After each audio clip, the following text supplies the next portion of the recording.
Welcome to Hindu Temple Dubai, and it's very important to thank the rulers of UAE and Dubai for giving us an opportunity to have the temple here. And I would like to share and walk you through the different areas of the temple to get familiarized with, to make sure that you know mainly the architect part. Basically, to start with, you can see the plot is in a rectangle shape and the entrance is tilted, like it's in an angle.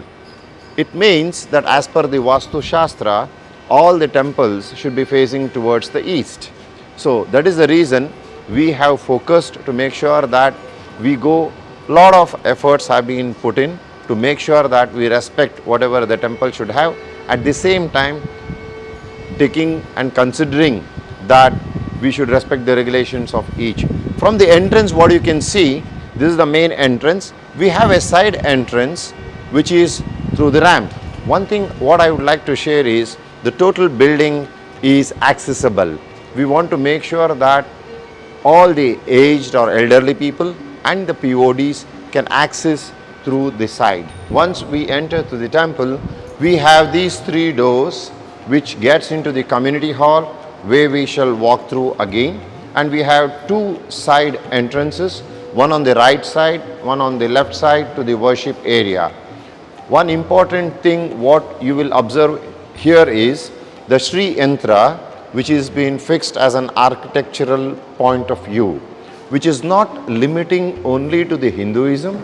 Globally, it is a geometrical representation which is followed with different religions also, and also has an Arabic touch to it.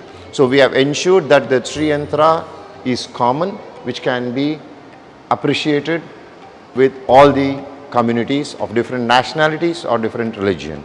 We have two sides. One is we have the lift as well as the staircase, and also on the other side also we have the same lift as well as the staircase to go up.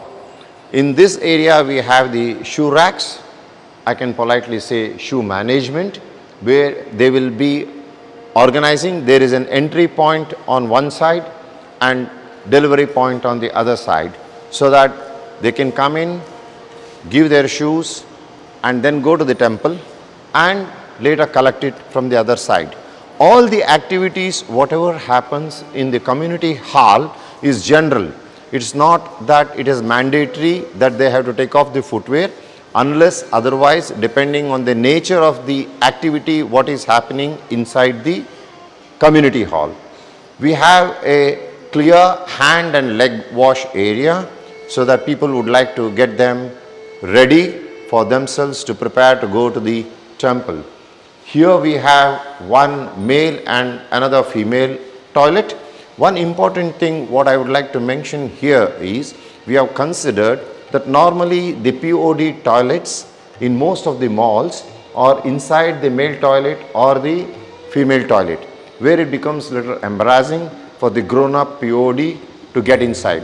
We have a dedicated toilet outside so that it is more convenient for them. Then we shall get into the community hall from the front side, so that I'll be able to explain to you about the community hall, how it can be used, and how many numbers can be inside the community hall at a given point of time. Well, welcome to the community hall. In fact, this community hall is very well designed with roughly around 4,500 square feet area, which can take about 200 people in the round table sitting format. If it is a theatre style, we can accommodate easily around 300 to 350 individuals. Then if it is on the floor, we can easily take almost 450 to 500. We allow all our community members to have their marriage functions or birthday parties or satsangs or kirtans, various types of activities. One good news is if the size of the party is small, then we can bifurcate the hall into two portions, which can take about 100, 150 each, where we have a separators which is totally soundproof, where each of the party happening in 2 breakout rooms will not get disturbed. The entire facility, including the hall and the temple area, worship area, is connected with speakers where we can segregate zone wise. Few, if at all, if we need to operate only in the hall, we can do so.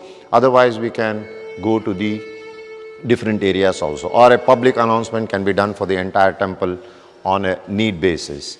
Then we will walk into the knowledge room, what I was mentioning to you. Knowledge room is something unique, whereas we respect all the religions and different nationalities. What we would like to do here is to make sure that we learn the good practices, whatever is being practiced in different religions. So not limiting to only Hinduism, we are already discussing with Islamic Center, Ismaili Center, and all our neighboring churches. We had invited all the local churches to be present here. Most of the fathers were present here, and we have explained to them what we are doing. And here we shall be having, Mr. Hamad, here in fact it is under the preparation, we shall be having an interactive screen where the younger generations using their iPads or mobile phones or anything, they will be. Basically the focus is to make sure that we educate our younger generation with culture, not only younger generation, all generations, so that whatever is a good learning can be learned by each and everyone, irrespective of whatever religion it is. The main idea is to do that. We shall be having physical activities here as well as online activities here, and also on the hybrid platform. We shall be discussing with all the community different organizations to be part of it, to share the knowledge and experience of whatever is good practices which can be followed. Let's walk through the industrial kitchen, what we have for the temple for preparing the prasad.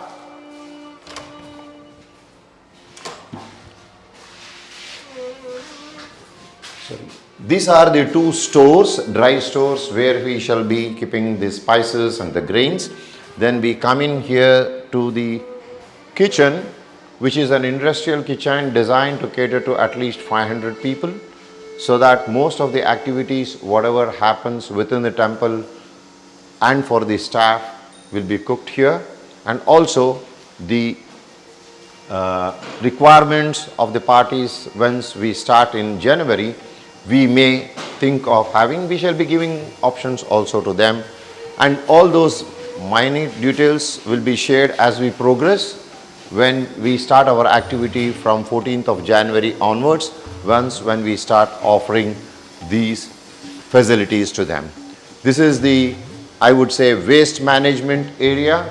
This is a service lift, and we have a service staircase and a separate back entrance to the kitchen, so that the entire facility doesn't get disturbed for the incoming goods of the kitchen, as well as whatever the waste management has to be happen. One unique thing with this temple in the ground floor is the entire temple can be taken around without any problem, because we have the facility, the compound, we have at least 3 to 5 feet which covers the entire area. Well, now we will go to the worship area. I think if you recollect what Mr. Raju was mentioning about the QR code registration for visiting the temple, so that they can start registering from September onwards, and October 4th or 5th will be the date of opening, so that they can register their own selves as a group. The registration is made very simple, just by one family member registering using their email ID and mobile number, and they can go up to a pack of 6 while they're registering. If it is more, they can do it accordingly in different batches. When they come, the security or the volunteers will be having the QR code reader. Based on the scheduled time, they will be happy to visit the temple at the time whatever they have booked. One thing we have to remember is that, knowing the fact about the challenge of the parking, we would request each and everyone to come in the public transport where they can get down in either Ibn Battuta Mall metro station or the Energy metro station, where there will be shuttle buses from RTA which will be dropping them off in this complex. We are exploring all possible ways to reach out to the departments to increase the number of frequency of buses, not only for shuttling between those two metro stations, also to increase the number of buses coming in this area. In addition to that, we have requested Festival Plaza. They were quite welcoming, so that the parking whatever they have, they will also be helping us to accommodate, so that people who would like to come to the temple can park their car in the Festival Plaza, and then we are exploring to discuss with them to have shuttle buses of Festival Plaza to run between the Festival Plaza and the temple. We are exploring this. I am sure we will keep communicating and updating as we progress to make sure that we have a comfortable visit for each and everyone who come here. This should become a happiness center. They should come, be happy, go happy with lot of peacefulness. Let's now walk to the first floor. Now we are on the first floor of the total complex. This is the worship area.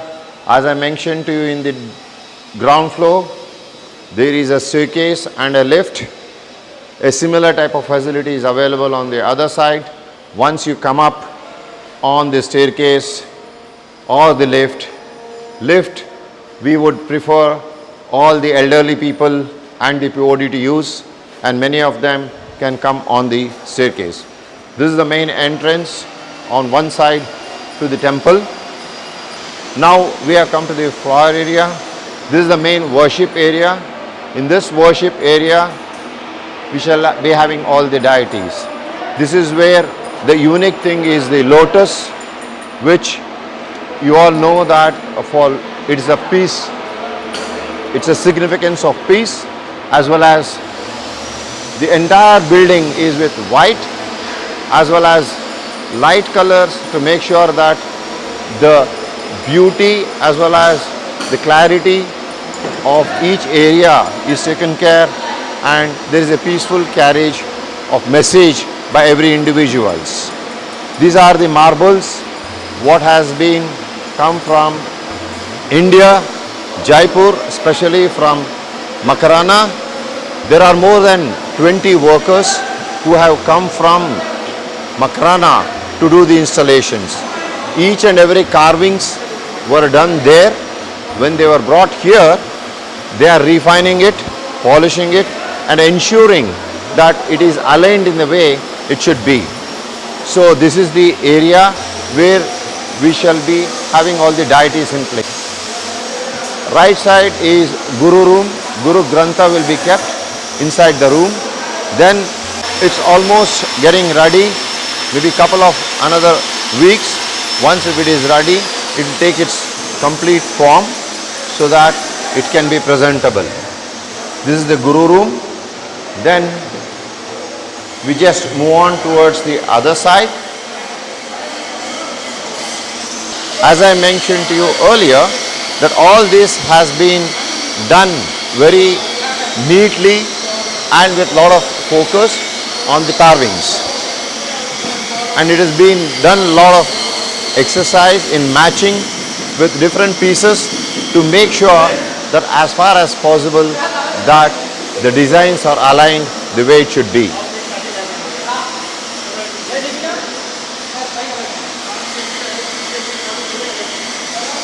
It's very important for you to notice the different symbols which are in each pillar. Is the lotus, then you have a door, then you have a bell. All this signifies towards the temple, so that each and every area is taken care in such a way that there are symbols which are representing. In the side, this is the place where we shall be having Navagraha, which are the 9 different murtis which will be representing the planets, which will be kept on the Navagraha platform. Then we have a service lift which comes from this side, which you saw in the kitchen. There is a staircase as well as the service lift. Now, if you come to this area, this is the Havan area where about roughly 50 to 60 people can sit here. At the same time, different type of Havans can be conducted here. Then when we walk through, we shall be having another place over there where we shall be keeping the plant of Tulasi, where it is under preparation. Once the final cleaning is done, they will be keeping the pedestal of Tulasi.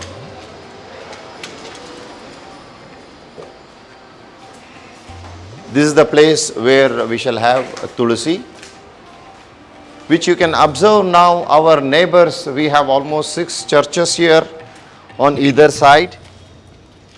There again, that is the reason I was requesting in the beginning most of our community people to make sure that they come in the public transport to avoid, because Saturdays and Sundays there has been a huge number of people coming together here. As we respect the faith, common faith, we should have a common approach in such a way that we all understand and collaborate and cooperate in such a way that we all will have to be happy without any confusions. Now we are come on the roof where all the kalashas are kept, and Kalasha Pratistapana was already done. Now we are almost under the completion of the temple. I think, as Mr. Raju said, we shall be opening the temple for people to come on 5th of October. All the worshippers, all the individuals of any religion, any nationality are welcome to come to our premises to take the maximum benefit and the blessings, and they can have a good peaceful stay here. Thank you very much for being with us. Namaskar.